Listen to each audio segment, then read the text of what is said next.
Hello everyone, and welcome back to the channel. Today, we're stepping into a story drenched in regret, sorrow, and redemption.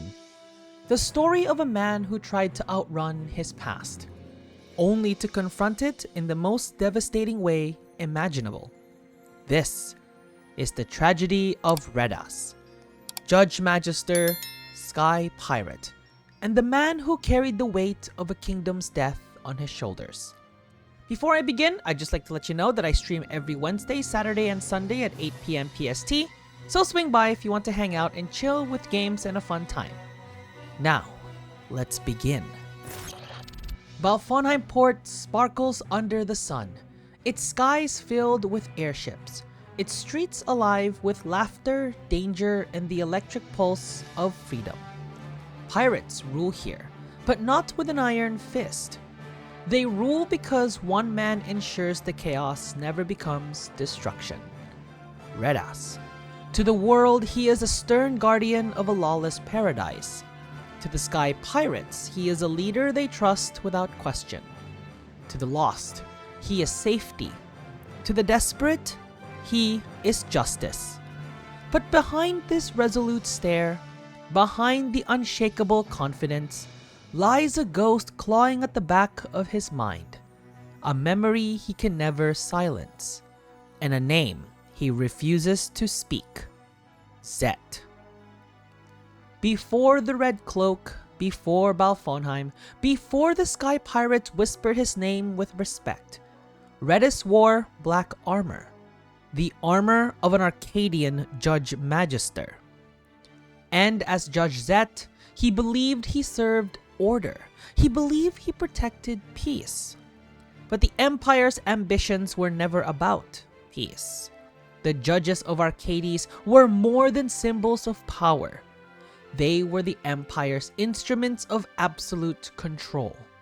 Trained from youth, hardened by war, conditioned to obey, they enforced law with terrifying efficiency.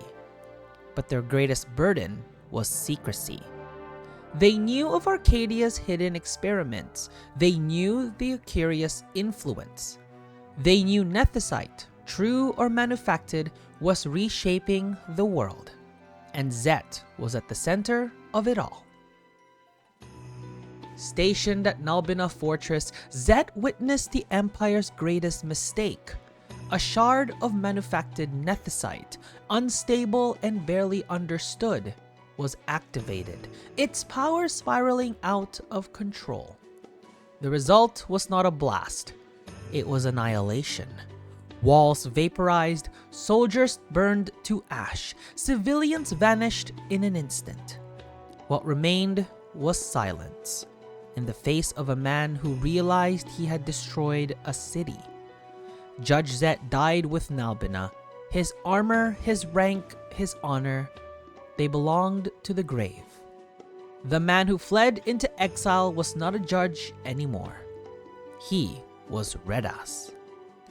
Reddas arrived in Balfonheim not as a conqueror, but as a refugee. He could have hidden forever. He could have drowned in guilt. Instead, he built something new. Under his guidance, Balfonheim transformed from a den of criminals into a structured haven, a place where outcasts and dreamers could belong. He offered order to the lawless, he offered purpose to the aimless, he offered safety to the vulnerable. But every kind act he performed, every life he sheltered, every pirate he kept from falling astray, was done to balance the scale of Nalbina. Each day was a penance, each night was a reminder that redemption had not yet been earned. When Von, Ash, and the others arrived seeking answers, Reddas seized the truth immediately. History is repeating itself. The Sun-cryst, a limitless source of destructive power, threatens to unleash a catastrophe far greater than Nalbina. And more horrifying than that, Ash is being tempted by vengeance. Reddas recognizes the look in her eyes. He once wore it himself. He knows where this path leads, to ruin, sorrow, regret, and the loss of oneself. He refuses. utterly refuses to let another soul fall to the same darkness that consumed him. The Akiria, immortal beings who manipulate history from the shadows, crafted the Sun-cryst to control mankind's destiny. For centuries, kings and kingdoms danced to their silent melody. But one Akiria rebelled, Vena. Vena sought to break this cycle, granting mortals the power of Nethicite in the hope that they would seize their own future. This conflict between gods trickles down into the suffering of mortals, and Reddas knows better than anyone what happens when humans wield the power of gods. The Pharos at Ridurana is a monument of dread, a tower rising from storm-churned seas, a beacon of ancient power.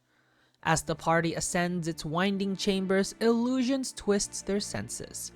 Beasts born of magic tear at their heels. The air grows colder with every step, as though the tower itself judges them. But Reddas ascends without hesitation. Not for glory, not for righteousness, but for atonement. Every level is a reminder. Every enemy echoes the screams of Nalbina. Every step forward tells him, "This is the path I must walk." At last they reach the Sun-cryst, glowing like a star trapped in stone, pulsing with the power to create or erase nations. Ash hesitates. Her heart trembles between justice and hatred. And in that fragile moment, Reddas sees the past. His past. The moment he lost everything. He steps forward, takes Wraithwall's blades into his trembling hands. No more. Not again. He strikes. The Sun-cryst shatters. Light engulfs them. The tower roars like a dying god. Magic rips through the air, burning everything in his path. Reddas closes his eyes and accepts the fate he chose long ago. A final sacrifice, final act of redemption, a final answer to the ghosts that haunted him. Judge Zecht dies, Reddas dies. The world lives. In the aftermath, the party continues toward the finale of their journey, but they do so carrying Reddas' will. Balfonheim mourns him as king. The pirates remember him as a leader. Ivalice remembers him as a hero. But Reddas never sought any of that. He sought peace. He sought forgiveness. He sought a world where another Nalbina could never happen.